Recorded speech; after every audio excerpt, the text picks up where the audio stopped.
Machiavelli को अपने युग का शिशु कहा जाता है। ये कथन उनके बारे में प्रसिद्ध विचारक डनिंग का है, जो कि कहते हैं कि मैकियावेली सच्चे अर्थों में अपने युग का शिशु था। अपने युग का शिशु क्यों कहा गया मैकियावेली को? इसलिए क्योंकि मैकियावेली के सिवाय कोई भी अन्य व्यक्ति यूरोप में जो कुछ भी घटित हो रहा था, इटली में जो कुछ भी घटित हो रहा था, वो इतनी अच्छी तरह से नहीं देख सका जैसा कि मैकियावेली ने देखा। जैसे कि एक छोटा बच्चा अपने आसपास के वातावरण से बहुत अधिक प्रभावित हो जाता है और सारी चीज़ों की नकल करने लगता है, उन्हें अपने हाव भाव में दर्शाने लगता है, वैसे ही मैकियावेली ने जो कुछ भी देखा उससे प्रभावित हुआ और उसको उसने व्यक्त करने का भी प्रयास किया। सबसे पहले तो मैकियावेली ने ये देखा कि उसके समय का इटली 4-5 भागों में बटा हुआ था। ये सभी आपस में लड़ते झगड़ते रहते थे, किसी प्रकार का कोई विकास नहीं हो रहा था। जबकि इनकी तुलना में इटली के आसपास के जो राज्य थे, इंग्लैंड, फ्रांस, स्पेन, इन सभी में शक्तिशाली राज्यों की स्थापना हो चुकी थी और ये सभी राज्य दिन दूनी रात चौगुनी तरक्की कर रहे थे। इसके साथ ही साथ पुनर्जागरण का भी युग आ गया था। जैसा मैंने आपको बताया कि पुनर्जागरण के समय में साहित्य, कला, दर्शन, राजनीति, विज्ञान, इन सभी के क्षेत्रों में मध्य युग के आदर्श समाप्त हो रहे थे और आधुनिक प्रवृत्तियां आ रही थी। साथ ही साथ में यूनान और रोम के प्राचीन आदर्शों में भी लोगों का विश्वास बढ़ रहा था। मैकियावेली जिस नगर में रहता था, फ्लोरेंस, वो इसका एक प्रमुख केंद्र था और मैकियावेली भी इस प्रभाव से अछूते नहीं रह सके। इस समय में व्यापार और छापे खाने की कला का विकास हो रहा था, यातायात के नए नए साधन सामने आ रहे थे, जीवन के प्रति नई चेतना, नए दृष्टिकोण और नई नई भावनाओं का जन्म हो रहा था। चूंकि फ्लोरेंस इस नई संस्कृति का केंद्र था और मैकियावेली सच्चे अर्थों में एक देशभक्त, एक फ्लोरेंस वासी था, इसलिए उसने भी अपने चिंतन में, अपनी रचनाओं में इन सभी नए विचारों को ग्रहण किया। और वो नए विचार क्या थे? सामंतवाद के स्थान पर राष्ट्रवाद, राजनीति को धर्म और नैतिकता से अलग करना और राज्य के सिद्धांतों के स्थान पर शासन कला का प्रतिपादन करना। वह इस बात में विश्वास करता था कि मानव स्वयं ही अपने जीवन का निर्माता है। मैकियावेली ने अपने समय की राजनीतिक समस्याओं को सुलझाने के लिए जो भी सुझाव दिए, उसमें पुनर्जागरण युग की यही छाप स्पष्ट दिखाई देती है।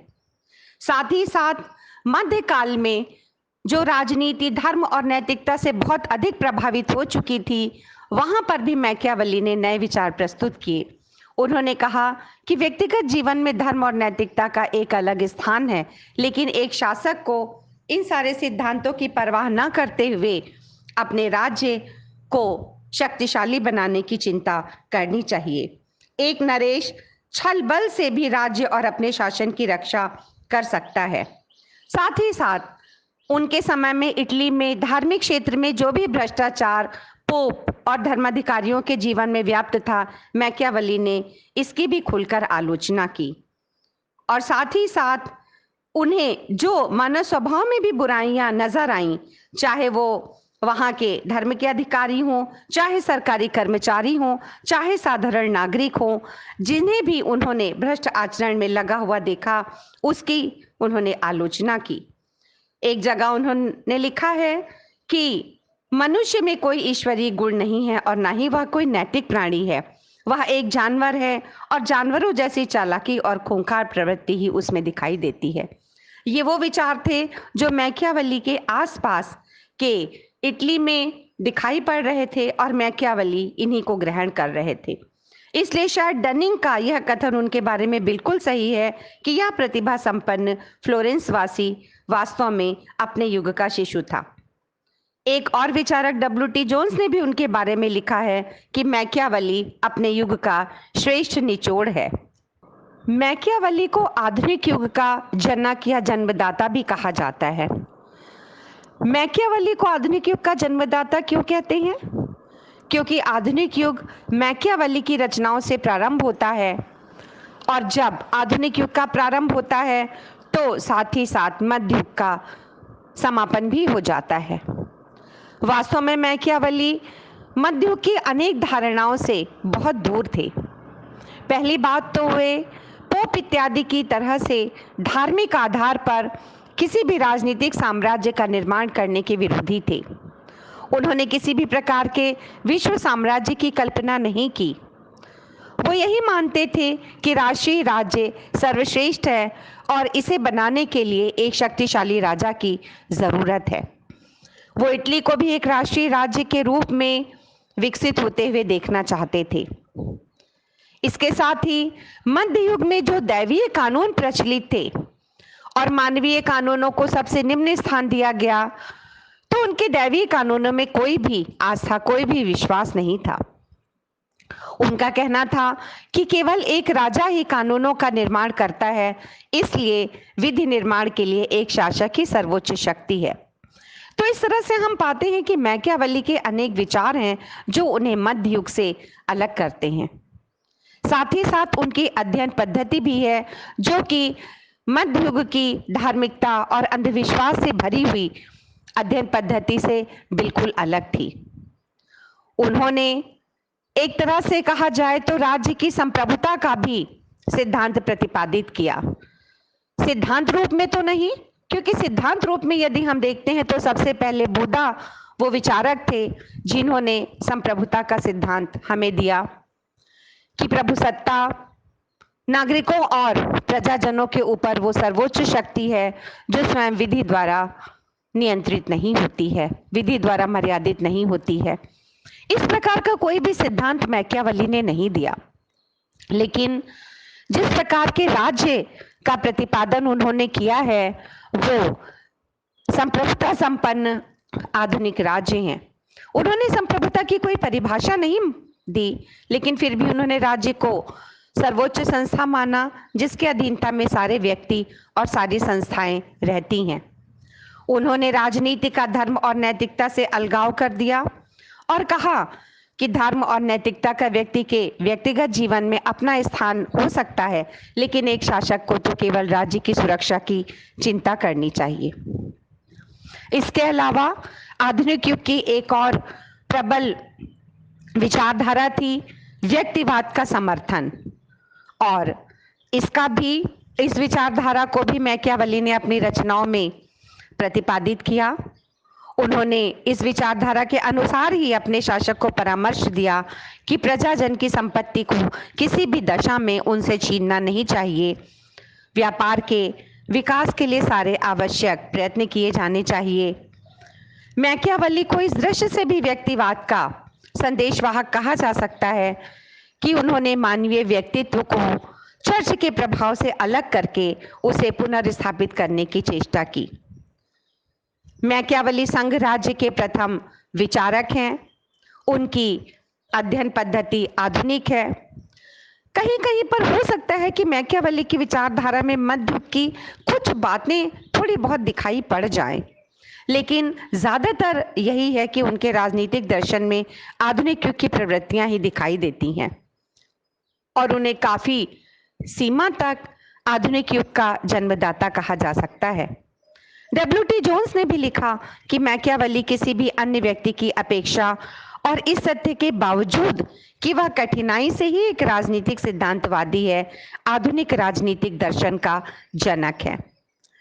तो अगर हम शॉर्ट क्वेश्चंस की दृष्टि से देखें तो मैक्सी का यह कथन आ सकता है शॉर्ट नोट के रूप में कि मैकियावेली आधुनिक युग का जन्मदाता है। तो इस बात को हमें ध्यान में रखना होगा। तो मनुष्य के स्वभाव के बारे में मैकियावेली के जो भी विचार थे वो काफ़ी हद तक हॉब्स, जो कि एक प्रमुख समझौतावादी विचारक है, उनसे मिलते जुलते हैं। हॉब्स ने भी अपनी पुस्तक लेवियाथन में मनुष्य को एक स्वार्थी और असामाजिक प्राणी माना है, जिसके मन में केवल अपनी ही इच्छाओं को पूरा करने की भावना हमेशा रहती है। कुछ हद तक मैकियावेली भी मानव स्वभाव संबंधी विचारों में हॉब्स का ही अनुसरण करते हैं और वे मानते हैं कि मनुष्य हमेशा किसी का साथ नहीं देते। अगर उनको लगता है कि किसी व्यक्ति से उसका काम निकल सकता है, तभी तक कोई मनुष्य उसके साथ रहना चाहता है, और अगर उसकी स्वार्थ सिद्धि नहीं होती तो वो उस व्यक्ति का साथ भी छोड़ देता है। इस तरह से मनुष्य केवल अपने हितों को ही हमेशा पूरा करना चाहता है, और शायद इसीलिए उसने अपने राजा को भी इन प्रवृत्तियों को जो कि मनुष्य में रहती हैं उनका ध्यान रखते हुए शासन करने की सलाह दी। और इसीलिए वो कहता है अपने राजा को कि उसे लोगों की संपत्ति को कभी भी अचानक नहीं छीनना चाहिए, उसे शासन करते समय मानव के स्वभाव को ध्यान में रखना चाहिए। लेकिन चूंकि मानव स्वभाव से ही दुष्ट और धोखेबाज होता है, इसलिए उसका साथ निभाने के लिए सरकार को भी उतना ही निरंकुश और शक्तिशाली होना चाहिए। एक शासक को शेर के समान शक्तिशाली और लोमड़ी के समान चालाक होना चाहिए। ये मैकियावेली का बहुत प्रसिद्ध कथन है, और शॉर्ट नोट में भी इस तरह का प्रश्न पूछा जा सकता है कि एक राजा को शेर के समान शक्तिशाली और लोमड़ी के समान चालाक होना चाहिए। उसे हमेशा मानवीय स्वभाव को समझते हुए ही अपने प्रजा के साथ और दूसरे राज्यों के शासकों के साथ अपना व्यवहार करते समय इनका हमेशा ध्यान रखना चाहिए। मानव स्वभाव के बारे में मैकियावेली के जो भी विचार हैं, उन्हें हम कहीं ना कहीं एकांगी भी कह सकते हैं कि वह केवल मनुष्य की कमजोरियों को ही देखता है, उसकी अच्छाइयों को नहीं देखता है, क्योंकि मनुष्य के स्वभाव में ये दोनों ही पहलू होते हैं। ऐसा नहीं कि उसमें स्वार्थ नहीं, लेकिन जहां मनुष्य में प्रबल व्यक्तिगत स्वार्थ है, वहां परोपकार की भावना भी है। दूसरी बात यह है कि मैकियावेली के मानव स्वभाव के बारे में जो भी विचार थे, वो शायद उसके समय में इटली निवासियों के और राजनीतिज्ञों का, धार्मिक अधिकारियों का जो व्यवहार देखा, शायद उसको देखकर ही उसने एकांगी धारणा व्यक्त की। हो सकता है यह सार्वभौम सत्य ना हो। ऐसा नहीं कहा जा सकता कि मनुष्य स्वभाव से इतना ही बुरा है। तो इस तरह से हम ये कह सकते हैं कि मैकियावेली के मानव स्वभाव संबंधी विचार सीमित और संकुचित हैं, क्योंकि वह इटली को भ्रष्ट समाज का एक उदाहरण मानता है, लेकिन इटली के दायरे के बाहर निकलकर मानव स्वभाव का सार्वभौम अध्ययन नहीं करता है। तो स्टूडेंट, इस तरह से हम देखें कि मैकियावेली में सबसे इम्पॉर्टेंट प्रश्न कौन कौन से हो सकते हैं शॉर्ट क्वेश्चंस के दृष्टिकोण से। सबसे पहले तो मैंने आपको पहले भी कई बार बताया है कि किसी भी विचारक की रचनाएं पूछी जा सकती हैं शॉर्ट क्वेश्चंस में। इसीलिए आपको चाहिए कि आप अपनी एक कॉपी में एक तरफ विचारक का नाम लिखें और उसके सामने उसके सारी प्रमुख रचनाओं के नाम लिखें। जैसे कि मैकियावेली की 3 प्रमुख रचनाएं हैं जो शॉर्ट क्वेश्चंस में पूछी जा सकती हैं। पहली द प्रिंस, दूसरी डिस्कोर्सेस, तीसरी द आर्ट ऑफ वॉर। इसके अलावा मैकियावेली में जो दूसरा प्रमुख प्रश्न है वो डनिंग के द्वारा कहा गया कथन है कि यह प्रतिभा संपन्न फ्लोरेंस वासी सच्चे अर्थों में अपने युग का शिशु था। ये कथन डनिंग नामक विचारक का है। दूसरा प्रमुख कथन जो मैकियावेली के बारे में कहा गया है वो मैक्सी के द्वारा कहा गया है, जो कि मैकियावेली के आधुनिक युग के जन्मदाता होने के संबंध में है, कि मैकियावेली सच्चे अर्थों में आधुनिक युग का अग्रदूत है। तो ये 2 प्रमुख कथन हैं जो 2 प्रमुख विचारकों के द्वारा कहे गए हैं। इनके नाम आपको याद रखने हैं। शायद बहुत विस्तार में ये ना पूछा जाए कि आधुनिक युग की क्या प्रवृत्तियां थी जो मैकियावेली के दर्शन में दिखाई देती हैं, लेकिन फिर भी मैंने प्रयास किया है कि वो आप तक पहुंच सके कि मैकियावेली के दर्शन में क्या प्रमुख बातें थी जिसके कारण उसे आधुनिक युग का जन्मदाता या अपने समय का शिशु कहा जाता है। और ये दोनों ही विचार आपस में काफी हद तक मिलते जुलते हैं।